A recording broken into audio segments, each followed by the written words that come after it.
My parents spoiled my brother with everything. Private tutors, a $30,000 car, and a job at my dad's company. I was the invisible one, until I quietly became a millionaire. At a family BBQ, he blew up when he found out. Growing up, my brother Marcus was the son. I was background scenery. He got private tutors for every subject while I rode the bus to public school. For his 18th birthday, Dad handed him keys to a brand new BMW. I got a used bike from a garage sale. When Marcus graduated with a communications degree and a 2.7 GPA, Dad created a VP position for him at his real estate firm. Salary, $95,000. I graduated with honors in computer science, and Dad said the company didn't need IT people. I moved across the country, lived in a studio apartment, ate ramen, and taught myself to code at night after working construction during the day. I built my first app in 6 months. It failed. The second one got 400 downloads. The third caught the attention of a venture capitalist who offered me $180,000 for a 15% stake. By 28, I'd sold that company for $4.2 million.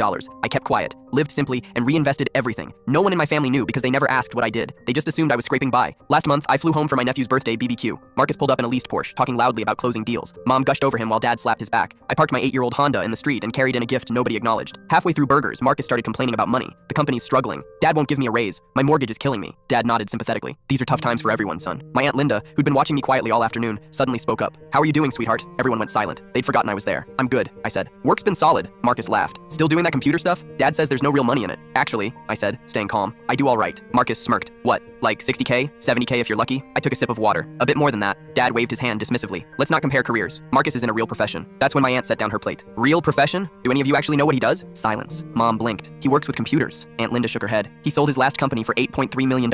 He's a millionaire. You could have heard a pin drop. Marcus's face went white, then red. That's not possible. It's very possible, Aunt Linda continued. She'd invested early in my second startup. I have shares in his current venture. He's worth over $12 million.